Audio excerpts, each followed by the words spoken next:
بله تماشاوان جاج بۆ گوتوبژێکە بهتر لەسەر داخوایانە پۆلیتبیۆریا پارتیا دموکراتا کوردستان سووریا هادرەیە سکایبە مامۆستا محەممەد اسماعیل بەرپرسێ ڕێبەبریە پۆلیتبیۆریا پارتیا دموکراتا کوردستان سووریا لە گەڵمنا مامۆستا محەممەد دەمباش داخوایانە پارتیا دموکراتا کوردستان سووریا داهاتیە و تێدا داخوازژێ ئالیگرێن خۆ و ئالیگرێن پارتیایەکیتی کردیەک و دوورکەبنژێ ڕەکەبەریێ و دوورکەبنژێ ناکۆکیە لێبەری سەدەمێن و داخوایانی دەرکەتی ئەسخوازم بزانون دە جوینە ئامیداریە گشتی ئەنجومەنە نیشتیمانیە کورد لە سووریەدا چ شێ بوو حتاکو و ئەف داخوایانی هاتە بەڵاوکردن و ناکۆکی دروست بوون. سپاس سلااو و ڕێز هەمی کارمەندێن ئارکێرە و هەمی تەماشەوانن وەنین هێژە بڕاستی جباتە ئەڤینداریە گشتی ئەنجومەنە نیشتیمانی کوردی گۆ 28 هەیوا 6 تا هاتن دارخستن gelek xal hebûn ser hatin danûstandin û biryar jî têda hatin standin dê xaleke hebû ji bo em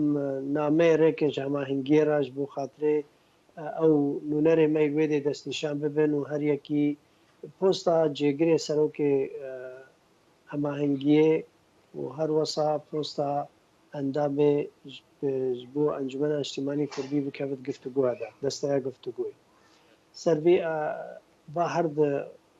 خالا وەک بریار تن نەبوو ئەرشیف یانی بریارێ ئەنجومەنە نیشتیمانی کوردیدا و ئەمانە ئەمینداریە گشتی جهەتێکی تەنفیزیە نە جهەتێک و قەرارێ بستێنێ فەدوێ بریار ئەنجومەنێ دەهاتە بستاندن حتا ئەمینداریە گشتی نامێل سەروی ئەساسی سەربێ هەنێک جیاوازی نێری نادە چێ بوو هەوانێ مە برادرێ پارتیایەکیتی کوردی سووریا گوتن ئێمە حەستکەن پۆست ئێمەیە و بریار تێدا هاتیە ستاندن و جواتەکە ئەحزابادا بریار تێدا هاتیە ستاندن سەربێ ئەساسی ئەمینداریە پێشنیارێکی کرد گۆن و ئەو هەردوو پۆست بمینن هەوانەیەکیتی بمینن دەستەیە دانوستاندنادا پارتی بمینن جێگرێ سەرۆک حتا ئێری ناوێ گۆ دەستەیە سیاسی و ناوێ ینی دەستەیە گشتیە هەماهنگێ بێن ڕێکردن و نامە سەروی ئەساسی شێبێ برادرەیەکیتی بریار جەموە هەبوو تێکیل گەل قیادا خۆ کرد هەندرێژ وادەدا گوت هەوانە مش مردبێژن ئەمێ دەرکەبن باشە مامۆستا ینی جوینێ بەردەوام ناکەم نە ئەنسیحابە و نەمە مۆضوعێجا پشتی وێ ئەو پێشنیارێکیش ئەنجومەنێ هات ئەمانداریە هات چێکردن دانوستاندن سەر چێ بوو ئەم کێشە هەنگی چارەسەر بوو بێجاهین هەنێک ئەندام و لایەنگرێن پارتیەکیتی مەسەران ئەو هەنێک هەوانێن مەژی وەکو ڕەتکردن وەک ناکۆکی چێبوون و دانوستاندن سەر سەفەحاتێ ئەبێ تەواصل اجتماعی سەر فیسبووکێ و سەر هەنێک سایتێن گۆتخواستن مەسایلێ هەبدووخن ما دیت گۆ تشتا باش ئەوە گۆ ئەم هەواڵە ئاگادار بکەن گۆ مەهامێ ما وەکو هەردوو حەزب وەکو ئەنجومەن نیشتیمانی کوردی ئاریکاری هەمی پارتین ئەنجومەنە نیشتیمانی کوردیدا پێکهاتێن ئەنجومەنێ تەفدا خەباتە مال سەروارێکی دیە نە ناکۆکی گرتنا مەدانە ئەنجومەنی نیشتیمانی کوردی یەک عالیە و یەک ئەو ناکۆکیە کوچێ بینابەرە ئالیگرن پارتیا دموکراتا کوردستان سووریا و نابەرە پارتیایەکیتیدا گەشتمە چه ئاستێکە هەتاکو پێویستی کرد و هەردوو عالی داخوایانیا دەرکەند بێ دەربارەیدا نه هەردوو ینی وەختێ ناکۆکی چێت بن و سایت مواقعەیە و خوازن دەستێوەردانێ و تەفدانێ بکەن و فتنێ بکەن دەست پێ ببێ بە نەشەرتە گۆ ببێ گەلک ناکۆکی چێ ببێ یا هەندێک هەمە هەر سایتا گەلک هەنێک مواقعانە ئەم تشتێ هاتێدا گەلکی بەلاوکردن و چیکردن هەنێک خەلکێ دیژی سەر سەفەحاتی خۆ ئاخافتن بەرێژی ئاخافتن تێن گوتن و خەلک هەنێک هەنەش خۆرا نەمندەبتن ئینسان دەنویسن بەس ئەندام و کەوادرێن پارتیا ناکەون vê لیستگاها مەدیت هەنێک ئەندام و کەوادرێن هەردوو پارتیا کەتن vê لیستگاها مەدیت گۆ واجبێ مەیە بڕاستیژی مامۆستا فواد عەلیکۆ سەر سەفحا خۆ بناوێ خۆی شەخسی دەرخست بوو هەلوێستەکە گەلکی هێژا بوو جێ خۆدای مەدیت وەکو پارتی دموکراتی کوردستان سووریا مەسئلە مژاندنە چ ناکۆکیە هەبێ و تهدیئە va مەسائلە ji wacibê me ji erkê me ya got Partî Demokratî Kurdistan Sûriya naxwaze bikev nakokê aliyekî هیچ آلیەکی سیاسیدا نەخاسم وێجا ئالیەی هەپەیمان و برا و هەندری ئەنجومەنە نیشتیمانی کوردیدا و ئەم مەسەلە هاتی چارەسەرکردن و دەرباز بووی و ناومەدا حەل دبێ و ئەوە نەداعیە گۆڵا هەنێک ژێر سەر مواقع و یان سەر سەفحاتی خوا پێ ئاخافتنە و ناکۆکییا بخڵقینن لاوازی چێ بد هەندری ئەنجومەندا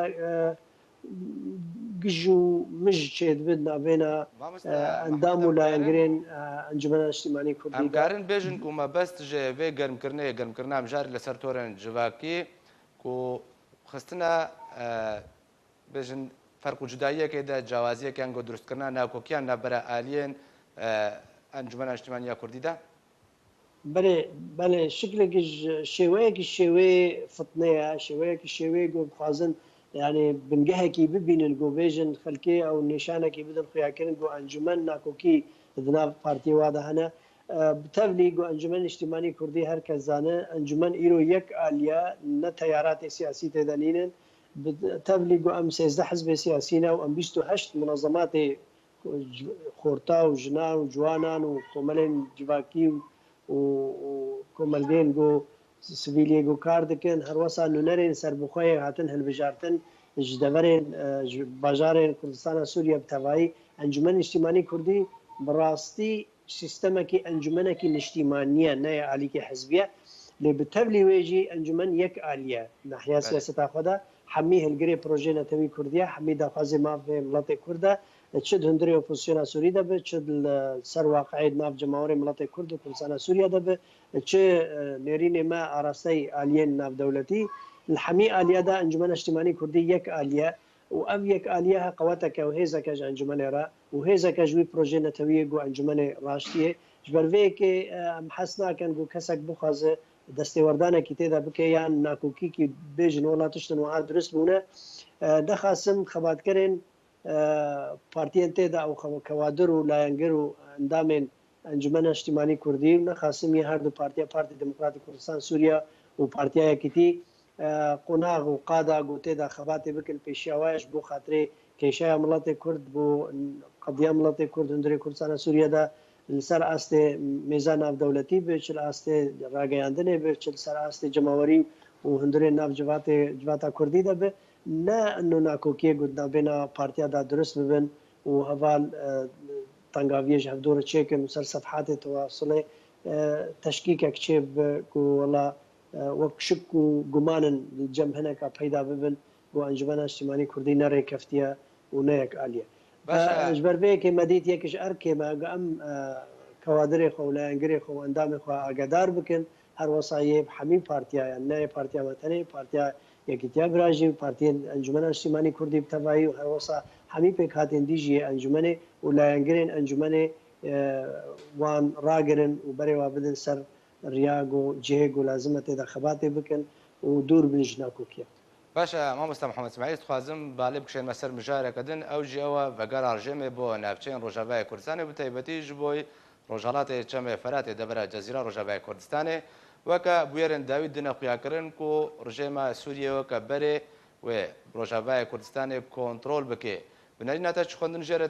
تێکردن و بتایبەتی گەلک شرۆڤەکارن سیاسی بێژن بەگەرە ڕژێمە ئەسەد دۆزا کورد لە ڕۆژاوای کوردستانê wê bi yekcarî werêj navbirin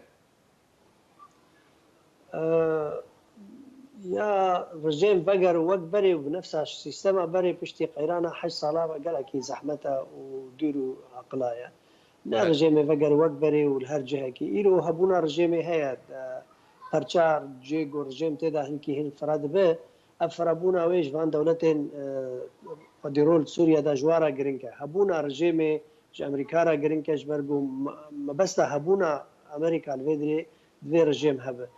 هەبوونا ڕژێمێژ رووسیارە گەلکی گرنگە هەبوونا ڕژێمێش تورکیاش هەمی ئالیە گۆهاتی هەریەکی ئەجندەی خۆ پێک دیرن ڕژێم ژوارە وەکو پەردایەکیت پشت وێ پەردێدا کارێ خۆت کرد جوان دیتە گۆ ڕژێم حتارادایەکی هەبێ منە گوتیا ڕژێم گۆر بریارە ناودەولەتیژی یاد دۆ پێ چار بۆ وێ مەرحەلا قۆناغا و گوهێز یعنی وێ گوهستنەکە چێ بێ مەرحەلەک انتقالی رژیم و هناك اوبوزيسيون يعني اب اداره هي وينكي بهرتلك ادفا ادارات شكل اداره سوريا دەست پێکێ بەری هەر تشتی وێ چەکدار چەکش دەست چەکدارە بگرش دەرعا حتا جزیرێ هەر چەکدار و ئەو مەرحەلا چەکداریە خەلاص دەبێ وێ چەکش دەسوا بێگرتن دا دوورە وێ ئیدارات مشترک هەڤەش چێبێ ئەو ئیدارات مەرحەلاک انتقالی ماوەی حژدا هەیڤا ساڵۆنی وەکی حادو ساڵە وێ مەرحەلاک انتقالی بێ پشتی وێژی مثلا دستورێ بێدانین پشتی وێژی مثلا هەلبژارتنە یعنی سووریا وێ هێنێک مەراحل ڕە دەرباز بێ و بریارên بریارە ناودەولەتیە بۆ ئەو سەڵکێن هەیی سەڵا حکومە یا دستوریە یا هەلبژارتنانە ئیرۆ ئالیە ناودەولەتی مەسەلا دستورێ ئانینە پێش نها هەمی خەریکن بەر چاوە لژنەیەکی کۆمیتەیەکی دروست بکەن بوو چاوە دستورێکی بۆ سووریا دەینن ji بۆ ئەو مەرحەلە حکومە انتقالی و مەرحەلا دیتر یا هەلبژارتنە لەگۆری وێ دستورێ دەرباز ببێ تشتێکە تونە بۆ وڵا سووریا وێ ڕژێم تەمامیە خۆی ڤەگەر وەک بەرێ لێ ڕژێم مەنەگوتیاوێ هەر ڕژی و تشتێکی وێ نامینێ وێ ئۆپۆزیسیۆن بەگەرە وێ شکلێکی هەڤەش والگۆری ڕێکەفتنە نابێنا رووسیا و ئەمریکا و وان دەولەتێن خودی ڕۆل سەروی ئەساسی وێ سووریا پێشەڕۆژ بێن سەروی ئەساسی چێبێ موضوعی دەستپێک ڕژێمێ و ڤەگەراندنە وێ سەر ئالیەدی ئەو دەڤەرێن گۆ ڕژێمێ بوەکالەت دابوو بە ئەمانەت یان بوەکالەت دابوو هەنێک هێزان ئەو وێژ دەسوان هادەرخینن هەمی ئالیە سەرانسەری سووریا وێژ دەسوا هێزن گو بوەکالە سوڵتا سووری دابینوە وێژ دەسوا دەرخینن ئەفژی بریارەکە ناودەولەتیە ئەفژی نەبێی ئەمریکانە و نەبێی رووسیانە و نەبێی تورکانە و نەبێی ئایرانیە و بان دەولەتێن خودیڕۆن و ئەم دەولەتجی بە هەردوورە ناکۆکن نەگەلکی ڕێکەفتینە حتا داوی ئەو ڕێکەفتنە وان دەولەتێن خودی تەسیر حتا داوی ئەوێ پێشەڕۆژە سووریا مامۆستا محەممەد اسماعیل دخوازم نەریناتە سەروێ چەند دەر بگرم ئەو ڕێکەفتنا کوونابەرە پەیەدێ و ڕژێ ماسە دەچێوی کولگۆری وێ ڕێکەفتنێ ئال و سلۆگانên پەیەدێ وێنێنوان ژناڤ باژارێ حەسەکێ و ڕۆ قامشتۆ ئێ دێرکە هاتنە ڕاکردن هەروەها لە گۆری ڕێکەفتنێک و وێ دەرگەهێن سنووری ڕادەستی ڕژێمە ئەسەد بکن و چەکدارین یەپەکێ وێ تەبلی ڕژێمە ئەسەد بن چه ئەم بێژن دەنگۆت ناو خەڵکێ دەبەلاو کرێ و شرۆڤە ژێرە تێکردن و بەتایبەتیژی و ئەv ڕێکەفتنە و هاتیکردن و ڤەگەرا ڕژێمێ مەترسیەکە مەزن دنابە خەڵکی ڕۆژاوای کوردستاندا بەلا بووە و بێژن ڕژێم وێ تۆلبەدانێ بکەن گۆ ئەنتیقامێ ژوا بکێ باش ئەو ڕێکەفتن ناوێنا ڕژێمێ و بان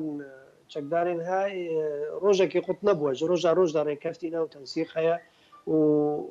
کاری بوون حتا ڕادەیەکی شێوەیەکی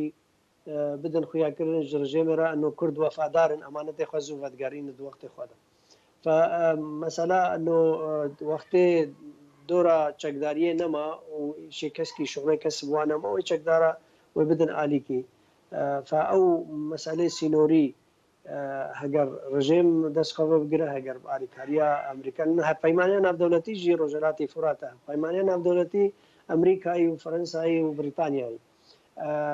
هەر سێ هەیڤا بدۆرەیە ڕیاست یا یەکی ژوایە سینۆر مهمایەکیە دانوستاندن و گفتوگۆیە یەکیە یعنی سینۆر بەشەکەش مەهاماتێ پەیمانیان ناودەولەتی یا گۆ ئەمریکا سەرکێشاوێت کرد و فەرەنسا دەرەجات دوا پشتڕەتی و بریتانیاش ئەڤەنە یعنی سینۆر دەستی هینکی دەورە باژی تێدا هەبێت ناما هەما وێ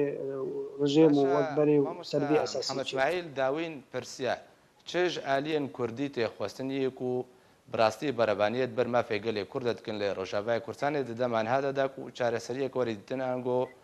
چارەیەک ژێ ڕەوشان هەرە وەری دیتن ئالیە کوردی یەگۆ خەمخواری وڵاتی کورد و قەدیا کوردی و پرۆژێ نەتەوی کوردی سەر هەمی ئاستاد vê xebat bêkirin vê qonaxa hede lê no qonaxa duam dest pê dike qonaxa ewil qonaxa çekdarî bû şer bû hewaciz bûn û tiştên xirab bûn hêzên siyasî ne bejdar bûn ev qonaxa bê qonaxeke îdariye divê heta radeyekî ew partiyên xemxwarê qediya kurdî û miletê kurd ji wê îdarata ne dûr bin ev yek a di dua têkiliyên gel aliyên ser astên navdewletî têkiliyên xurt û bihêz hebin ئاگدار بکەن ئیرۆ ئەنجومەن نیشتیمانی کوردی یعنی تم هەیئا دانوستاندنێ دایت مفاوضات ئەدێ ناوپوزنە سووری دایت سەر ئاستێ ناودەولەتی دیتنان سەر ناوان دەولەتە حەمیادات کە ئەمە ژی تشتێکە گەلکی مهمە حتا ڕادەیەکی کاربن ڕێکەفتنا یەک ڕێزیە مالا کوردی یەک ئالیا مالا کوردی ئەوژی یەکیش هەرکێکی گرنگە لەسەر ملێ مەتەڤایی گەم کاربن حتا ڕادەیەکی دەرفەتێکی گوپەیدا ببێ گەم کاربن نامالا کوردیژی یەکیتیان نامالا کوردی تێکیلیان باش گەل ئالیە ناودەوڵەتی گەل ئۆپۆزیسیۆنا سووری گەل هەبوونا ناو وڵاتێویدا